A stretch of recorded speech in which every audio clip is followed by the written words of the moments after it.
Baby, you ain't seen nothing yet. Welcome back. And you know why? Because it's NH Unscripted.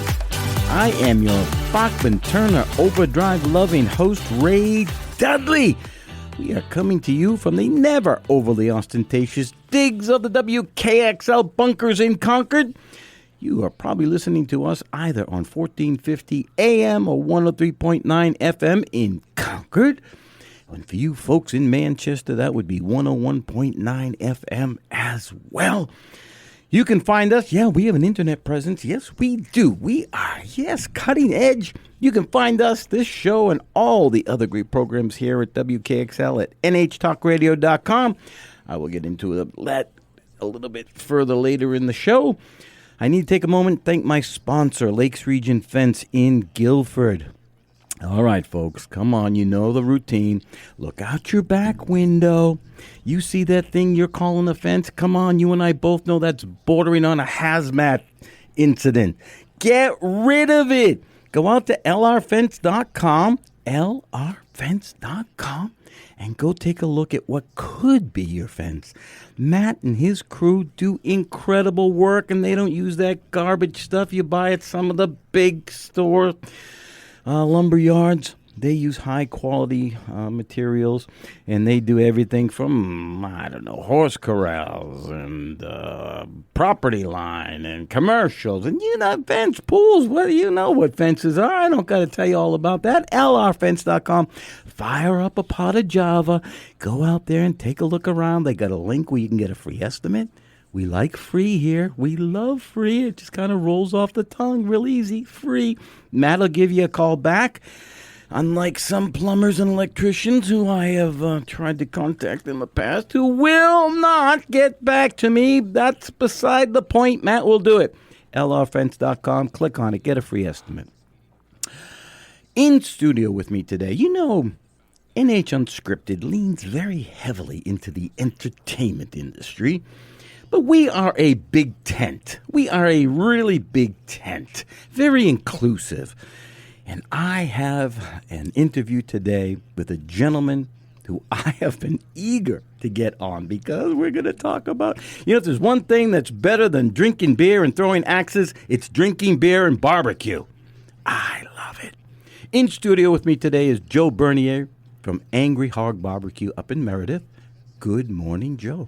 Hey, Ray, it's awesome to be here. Woo, dog, I'm so glad you're here. I mean that sincerely. How are things going?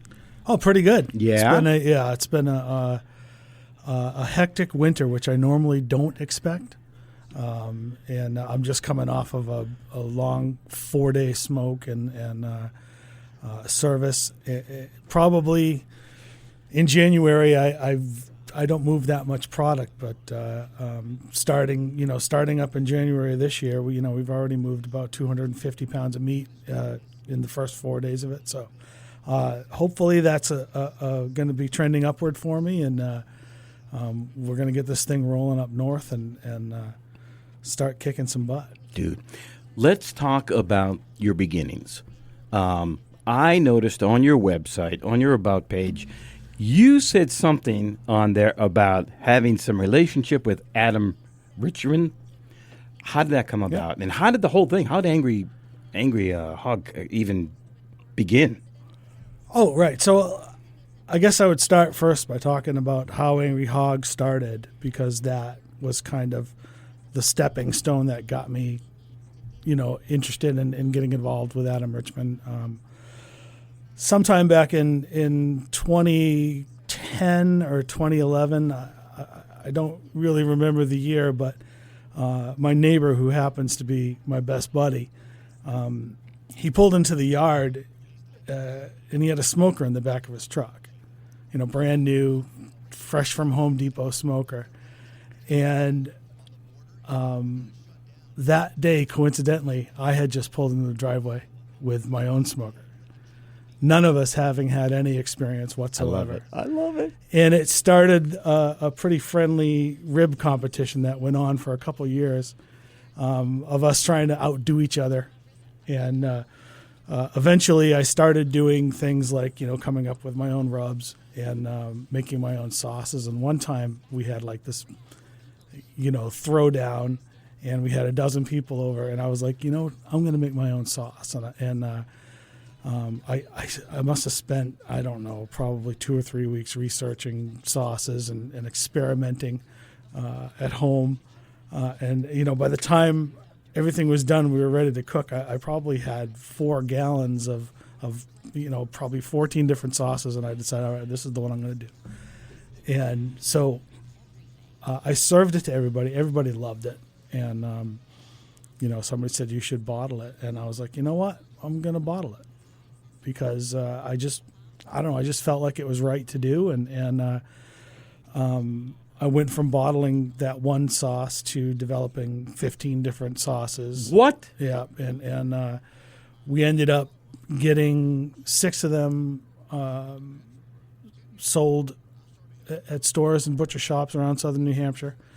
We did that for a few years. I won a couple of competitions based on the sauce, and I wasn't really into cooking that much. I just figured, ribs were ribs, whatever, and it was all about the sauce for me. So,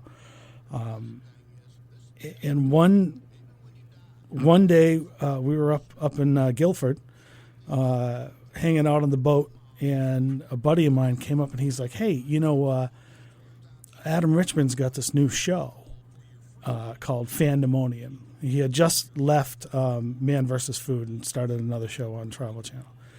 And they were doing this thing. The show in particular was called Bikers, Boats, and Babes. And it was about being in the Lakes region and partying and food and drink and having a good time. And he was looking for people who had boats on the lake, who cooked and things like that. Or some people had wild cocktails and whatever. And my buddy and I happened to be cooking. We had grills on our boats and whatnot. And I thought this was a perfect opportunity to show off my sauce. So I responded to an email to get involved, and the next thing I know, probably like 2 hours later, they were on my boat, the whole film crew. What? Yeah, the whole film crew, and we ended up doing like lobster tails and shrimp with my barbecue sauce, and what turned into kind of a whim at 8 o'clock in the morning, turned into a segment on a TV show by 4 o'clock in the afternoon. It was a lot of fun. Did it air on the Food Channel? Yeah. Are you kidding me? Yeah. Holy Toledo. Okay, there's so much there. What I really liked about that was the casualness of it, because, I was into the sauce, and this seemed like a perfect thing. And the Food Channel's approach, everything that they brought to it was casual, and they just made you feel comfortable. And I'd never had that experience before. I'd never been on television for anything, and so that's what made it great for me. And that was just another step up for me to want to, Had you ever owned a business before you bought it? Yeah, I've been doing construction since 2003 on my own. So I've been doing contracting, 20 years plus now on my own. And but the barbecue stuff, that was all, passion stuff I really cared about, Yeah. So. Did you need a commercial kitchen at some point to bottle your stuff? Yeah, immediately. Once I got to a point where I wanted to sell it. Yeah. I had to move out of my kitchen, and what happened was I had done this competition out at the Monadnock Up and Smoke Festival, and I was selling, my sauces kind of in the tents of, the homegrown area where people were selling stuff that they made at home, jams and jellies. And I had some sauce. And so I entered one of my sauces into their competition. One of the sponsors of the Monadnock Up and Smoke Festival was a kitchen out in Keene. They're no longer in business anymore, but it's a community kitchen where they rent out the space to people to make their own product. And I won basically a $500 gift certificate to try their space.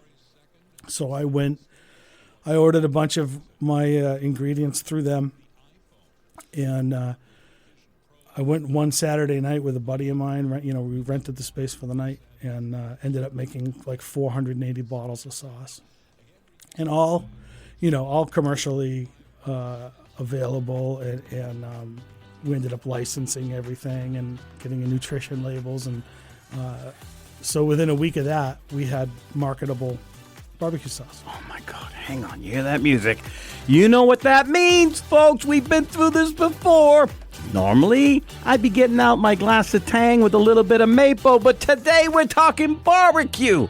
And oh mama, we gonna go deep. You are listening to NH Unscripted. I am your host, Ray Dudley. We are coming to you from the Taj Mahal-like digs of the WKXL studios in Concord. 1450 AM, 103.9 FM. 101.9 FM for you folks in Manchester, you lucky souls. NHTalkRadio.com is where you'll find the archives of this show, as long as a button, as a button to play it live. We're going to come back. Joe and I have some chatting to do about barbecue.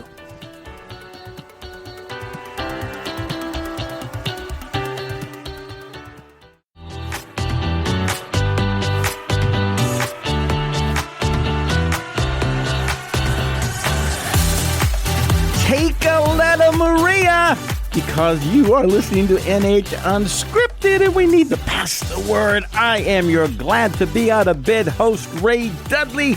We are coming to you from the digs of the WKXL studios on the mountaintops of Concord. We can be found every Wednesday and Friday mornings at 9 a.m. You know the drill. Get out your radio, your little transistor radio, flip it over to 1450 on the AM dial, then flip that button over to the FM side, and we are at 103.9 FM. That's for you folks in Concord. For you happy souls in Manchester, 101.9 FM. And for those of you who like live or archive, NHTalkRadio.com. In studio with me today is the folks, the folk from Angry Hog Barbecue in Meredith, Joe Bernier, and we are peeling this onion because I have a lot to find out about barbecue. Joe, how do you make the leap from making sauce to saying, I think I should be cooking instead or as well? Yeah, it was kind of like equal parts of being exhausted as a contractor and wanting a change, and opportunity.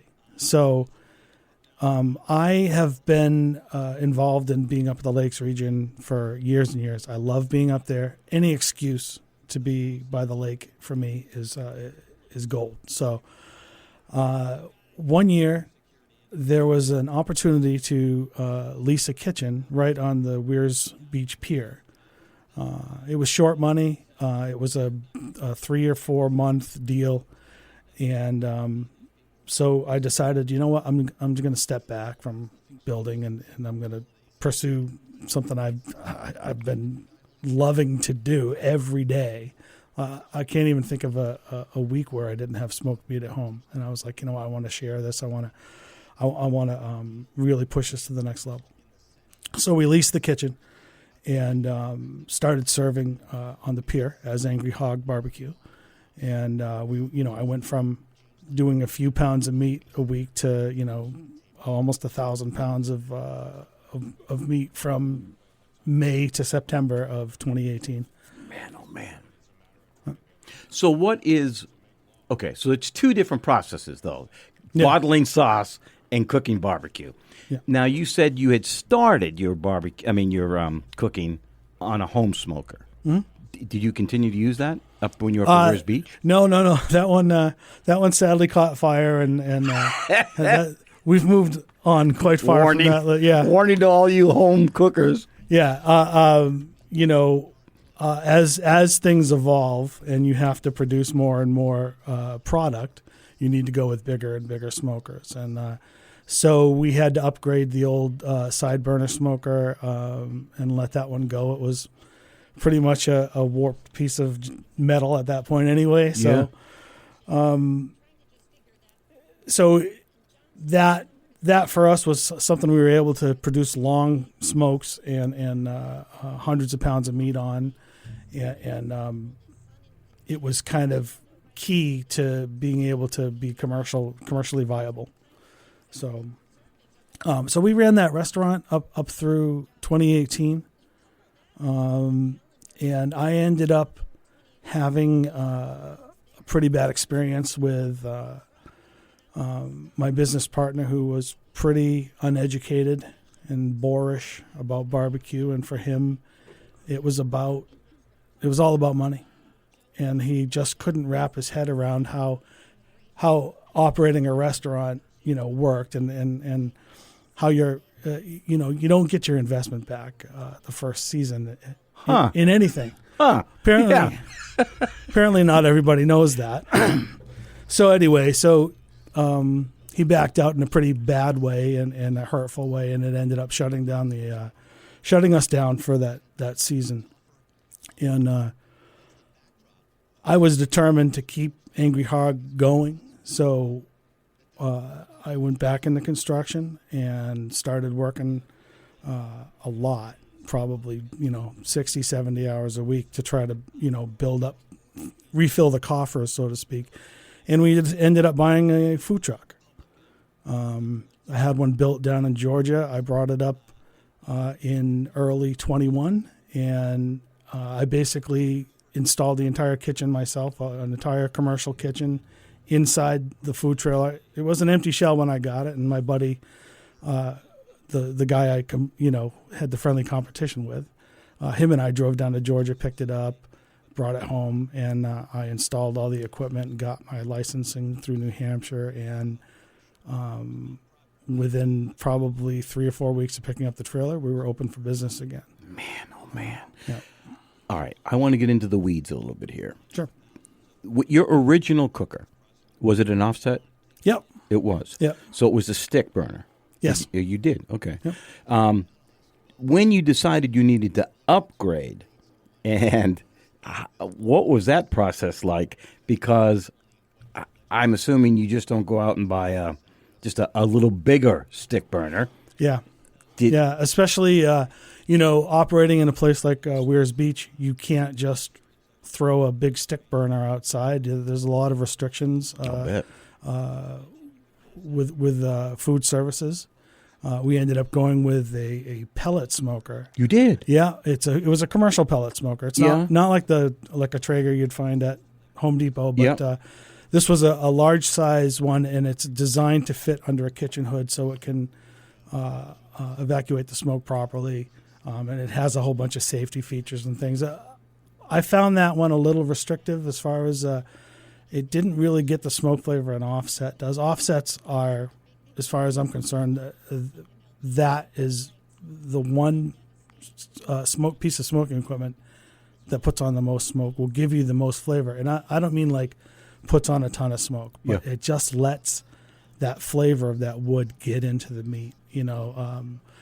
Pellets don't quite do the job. Mm-hmm. They can if you operate them properly. If you run them at low temperatures, they smoke more. So you have to figure out how to gradually crank up that smoke to get the smoke into the meat, and then allow the pellets to the fuel to cook the meat. So you'd start real low, around 180. That gets you the most smoke on a pellet smoker, and then you run that for a little bit. But at some point, you've got to get that meat up to temperature, right, and cooking. So you've got to raise it up, and it's how long you choose to run it on smoke before you decide to run it on cook that imparts the flavor. And so there's a little trick with that. You can add smoke tubes and things like that into a pellet smoker, and that works as well. And now we're burning with a kind of a stick burner. We're burning with a Southern Pride 350, which basically is a you put 3 or 4 logs in, and it's propane assisted. So it is. Yeah. So the propane basically will maintain the heat in the unit, and how much wood you put into it depends on that. That kind of sets the tone for how much wood flavor you get into the meat. You can also operate it without propane. You can operate it as a stick burner, but it takes a little bit more vigilance and a little bit more of your time up. Yeah. So it's a 350. Now, in a minute, I'm going to ask you about your new brick and mortar Sure. outfit. But is that 350? Did you ever max it out? Have you ever needed Yeah, to go? I filled every shelf in it. Yeah? Yep. I do a lot of catering up in the Lakes region, and sometimes I have some pretty large orders. And I did a gig for a Governor's Island Association, and I filled that thing up to the top. Yeah. No more shelves. And it was the longest loading and unloading process and processing I've ever had to do. It's exhausting. Do you have a series of warmers and stuff that you can keep things in? Yeah. You do? Yeah, we basically just use warming proofing cabinets, Yep. Electronic ones that keep it at exactly the temperature we want, and that's really the best way to go. Yeah. So are you a stickler for certain kinds of wood that you use for flavor? Right now, I really like hickory. You do? Yeah, You do. That's and interesting. I like hickory for everything, only because for me it's consistent. I know the burn. Sometimes when you use things like mesquite, I hate mesquite. it can be I hate to overly say- yeah. It can be overly smoky, and I don't mean just find a it smoky bitter. flavor. Yeah, Yeah. because what happens is that burns with more smoke. So if you put as much mesquite in as you would hickory, Yeah. you get twice the smoke out of it. So you got to play the game. Oh, hang on. Put a tack in that one. Well, not quite talking about our Swanson TV dinners here this week, are we? Heck no. Heck no. We're branching out. You are listening to NH Unscripted. I am your smiling host, Ray Dudley. In house with me today is Joe Bernier from Angry Hog up in Meredith. We are coming to you from the Palatial Digs. Oh, it's like a spa in here. The studios of WKXL in Concord. You're probably listening to us on 1450 AM or 103.9 FM. Or for you folks in Manchester, 101.9 FM. Otherwise, you can find us at nhtalkradio.com. More on that link later. We got a lot to talk. We're never going to get through it all. I just know it. Joe, we got a lot to do. We'll be back.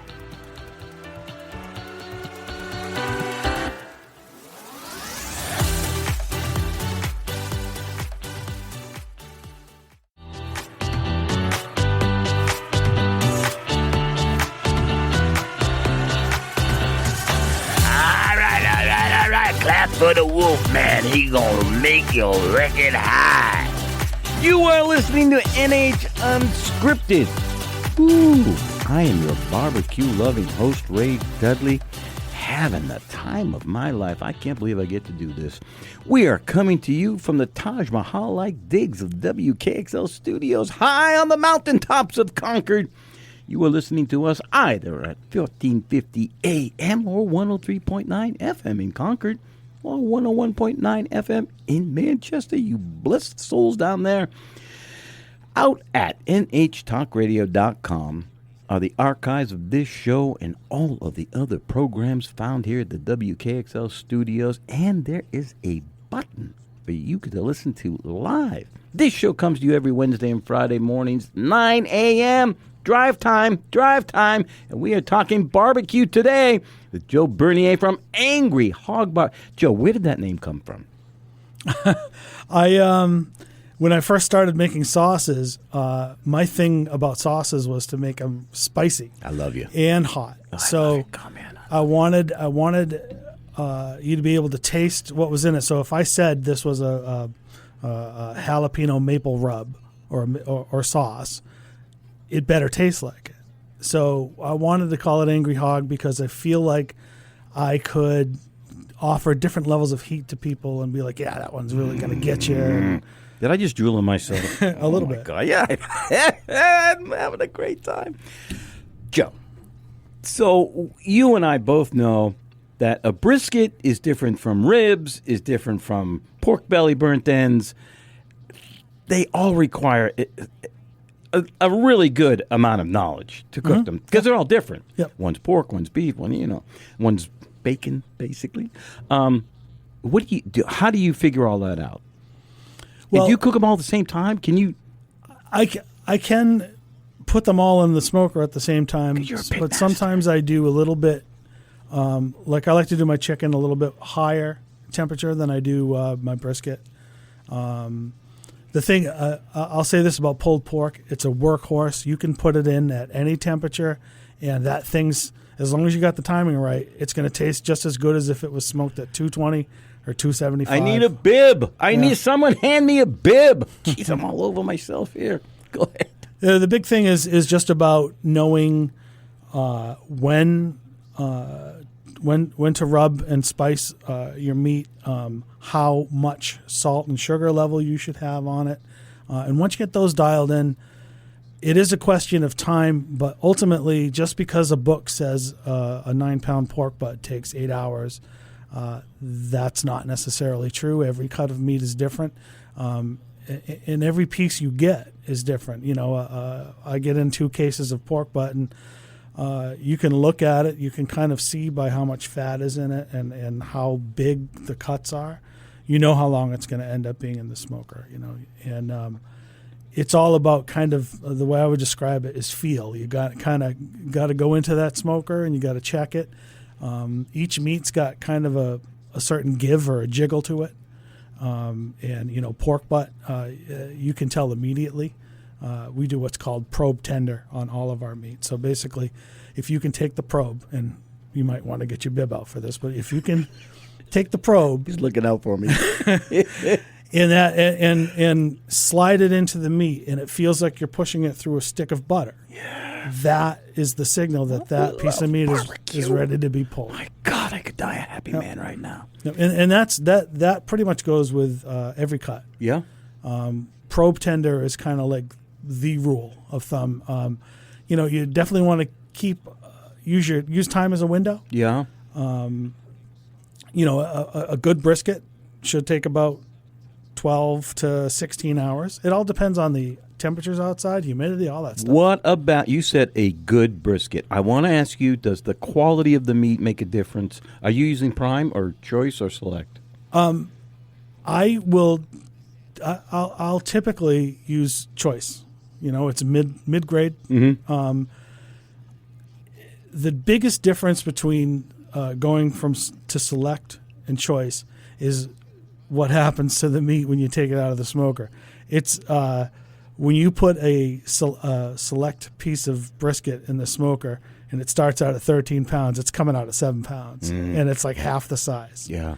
Doesn't make it any less of a taste, but you have to understand that if you're putting 161 pounds of brisket into the smoker that's select, you're going to get 100 pounds of meat out of it, tops. Dang. And it's just because the amount of fat and a lot of it too is when you get it, there's kind of a bigger fat cap on it, and it's a little less processed, and there's a lot more fat naturally occurring in the meat. So a lot of it breaks down, and You have to do more trimming with select? a little bit. Yeah. Yeah, a little bit, and sometimes you just don't get the right amount of meat to fat ratio. Yeah, yeah. So you get a lot of shrinkage, and so I go with choice most of the time. But sometimes the meat sources, the places I get my meat from, I get beat to the punch by the bigger guys, and I have to go with select sometimes. It just takes a little bit more work on the finishing end. Well, that's a lot of loss. Yeah. I mean, Right. And that's why, select is 50 cents less a pound. But Yeah. the truth is you're throwing out 70 cents a pound just to Yeah, get to it. yeah. Yeah. So really, if you think you're saving money by buying select, you're actually spending more on invisible food because when you open it up, it's not there. Dude, it's all just drained away. Yeah. Oh, that's terrible. Yeah. So the quality kind of makes a difference. Yeah. But you can smoke anything. You really can. And getting back to things like the rubs, there are keys to remember to do, like getting your ratios right, making sure that you're rubbing the meat at the right time. Okay, don't come home, throw a bunch of rub on some ribs, and put them on the smoker the next day, you're going to suck all of the moisture out of that food, because you got to remember every rub's got salt in it. Yeah. I have no. I could care less whether you use a commercial rub or you make your own. You just have to control that ratio of salt and sugar. If you put sugars on beef, the sugar tends to burn a little bit because it's such a long smoke. Been there, yep. So you try to avoid that. There are some commercial rubs that put a little bit of sugar in it.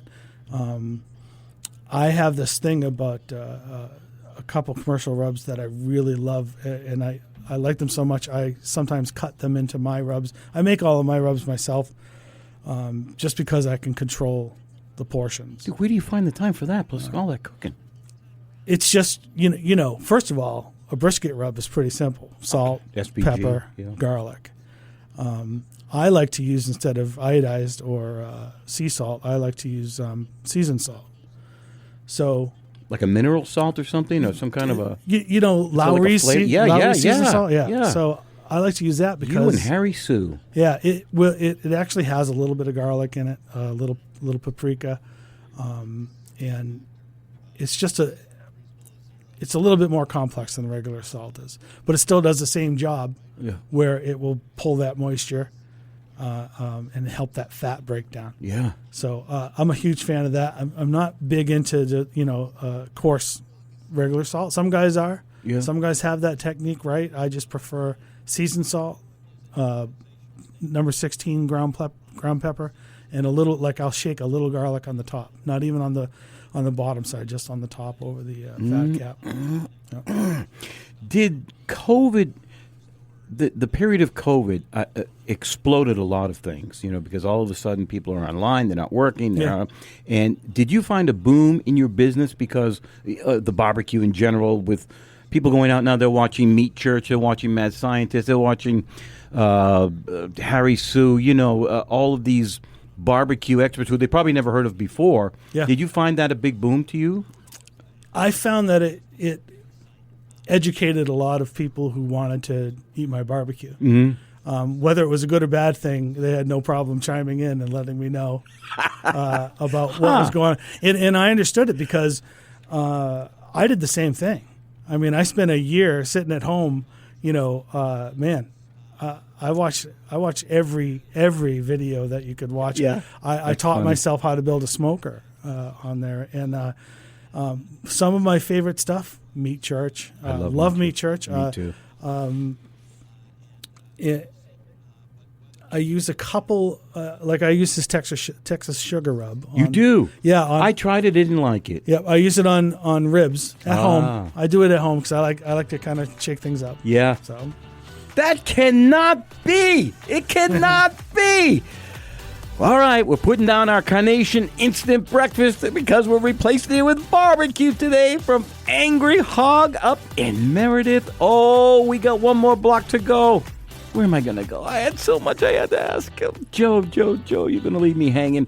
You are listening to NH Unscripted. We are coming to you from the incredible monk-like conditions of the WKXL studios in Concord, 1450 AM, 103.9 FM. And for you wonderful folks down in Manchester, 101.9 FM. Hey, after the show's over, go out to nhtalkradio.com and you can hear the archives of all the other great episodes of NH Unscripted. Joe and I got some important stuff to talk about when we get back.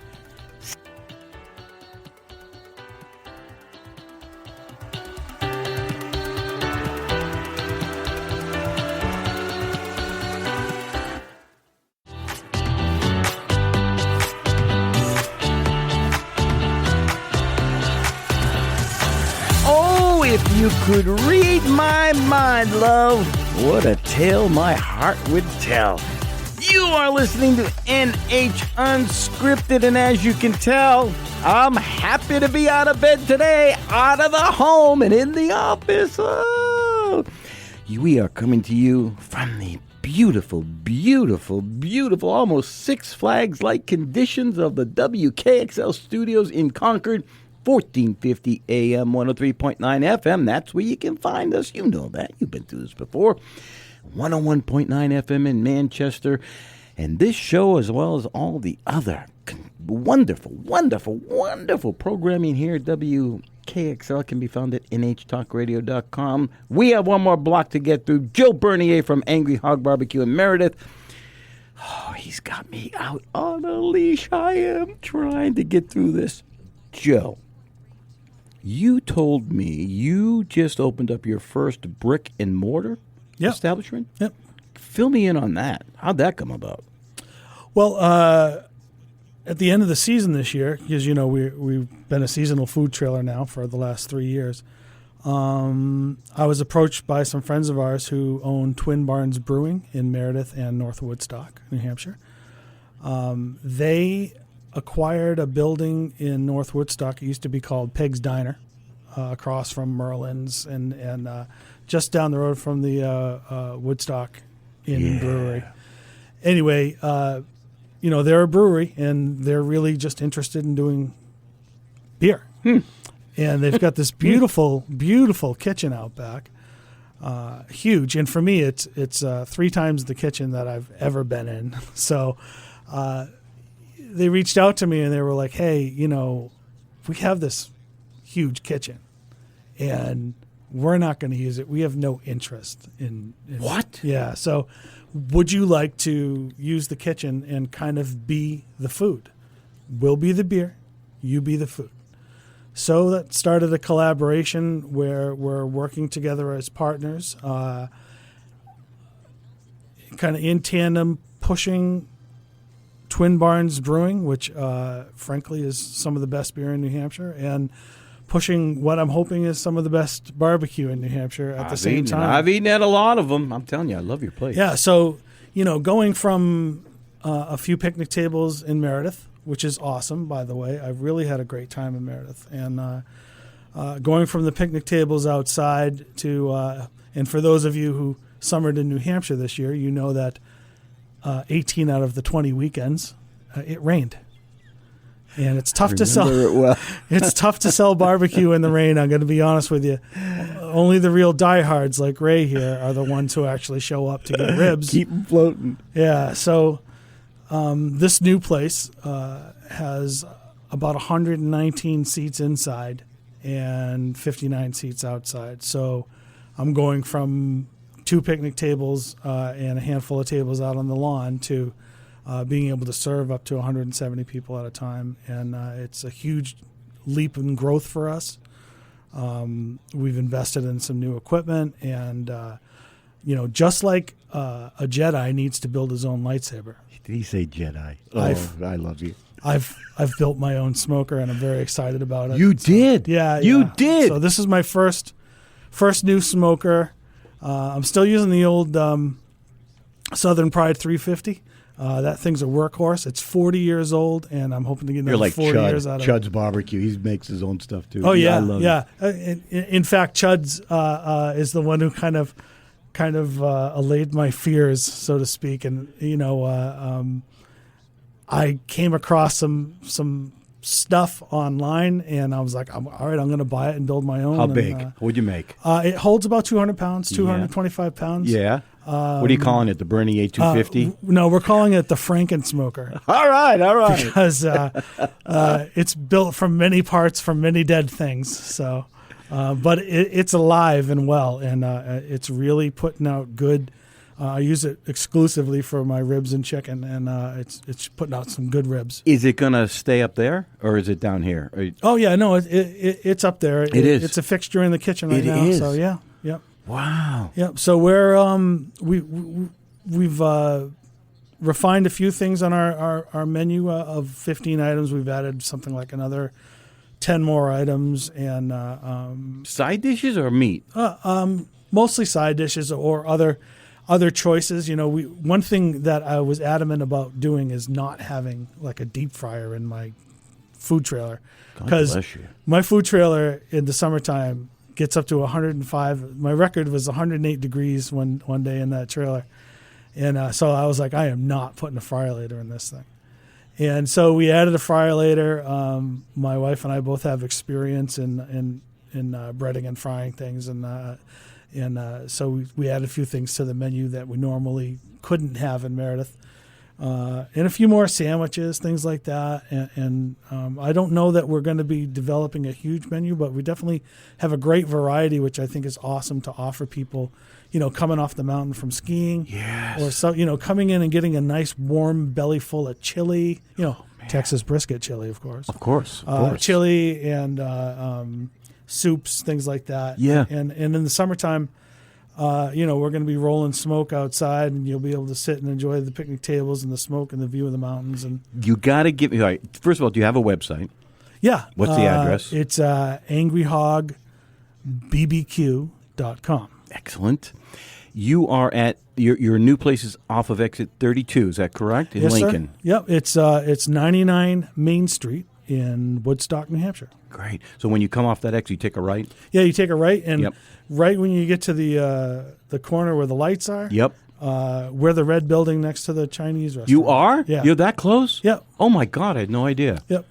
Wow. We're right in the heart of kind of where everybody hangs out on Main Street. Oh, so. yeah. I know that corner Yeah. real well. Yep. Because I've been up there once or twice. We're going to run out of time, so I need to ask, what would you say is your number one dish? What are you particularly proud of that you make? All day long brisket. I love brisket. I can just tell when it comes off the smoker. Yeah. I don't even have to think about it, Yeah. and that's the best part. And I would love more people to try my ribs because I think they're awesome. Uh-huh. But when your brisket's off the hook, it's tough to sell ribs to people who know that your brisket's really that good. was a drop mic. But I will tell you, try the ribs sometime. They are awesome. Yeah. So you don't use the same rub for everything, right? No. Oh, no. So I say that because I was in a barbecue restaurant here in New Hampshire, and I swear they use the same rub on everything: their chicken, their pork, their beef. And I thought, this doesn't kind of fit this meat I was eating. I had their chicken. I'm like, this doesn't fit. It didn't Right. work for me. I think they just liked it was like a house. Yeah, rub and or it's. whatever. I don't think it's out of laziness. It's out of convenience. Mm. When you're trying to put out that much meat, sometimes it's easier to reach into the same bucket to do everything. The thing is each meat, has a different profile, and you have to watch out to not be putting sugar on your beef. You have to make sure you're putting sugar on your pork. Not a lot, but just enough, almost equal parts to salt. Not quite. I like to be about 30-40% sugar, and the rest, as balanced to salt. And things like chicken, I like chicken to be a little bit more peppery, and a little bit more garlicky than you would get from a normal rub. You do burnt ends. Oh yeah, Yes. Yes. Yeah. Yes. If you don't understand what burnt ends are, let me walk you Fire through away. it real quick. Okay, so burnt ends are basically the point of a brisket. So the way we do it is I do service. When people buy brisket from me, I sell it in slices, and I'll put a little chunks off the point. But when I get to a certain point of the cut, let's say I've got a third of the brisket left and it's all point, I'll take that, I'll set it aside, and the next time I smoke, I'll chunk that up and I'll throw it back in the smoker, covered in barbecue sauce and a little bit more rub, and you just leave it in the smoker for like an hour. And it's basically you're smoking what you've already smoked, but you've added more smoke, more barbecue sauce, which now There is a God. now you're introducing that sugar to beef, and now you're letting that sugar caramelize and get crispy on the beef, which is fine, smoking it for that 1 hour. So that's all it takes. Chop up a little of your point, put some barbecue sauce on it, throw it back in the smoker for an hour, boom, burn ends all day long. Joe, are you married? Because I'll marry you if you're not. I am. In fact, my wife said I'd marry you again today because she had some ribs this morning for breakfast. Oh, yes. So For breakfast. Yeah. Oh, Yeah. God, that's a keeper. yeah. Oh, my God. I could play the Joker right now. I'm smiling from ear to ear. You have been listening to NH Unscripted. I am your dying for some brisket host, Ray Dudley. Happy to have brought in Joe Bernier from the Angry Hog Barbecue Meredith. Joe, I had so many more things I wanted to ask you. I may have to get you back in here later. We are coming to you from the digs of the WKXL studios in Concord. you've been listening to us either on 1450 AM or 103.9 FM. And maybe you're in Manchester, and maybe you were listening to us on 101.9 FM. Or maybe you caught us out at anychuckradio.com. Either way, we're happy you came along for the ride. Barbecue, baby, barbecue! It's in my blood. Thank you, Joe. Thank you.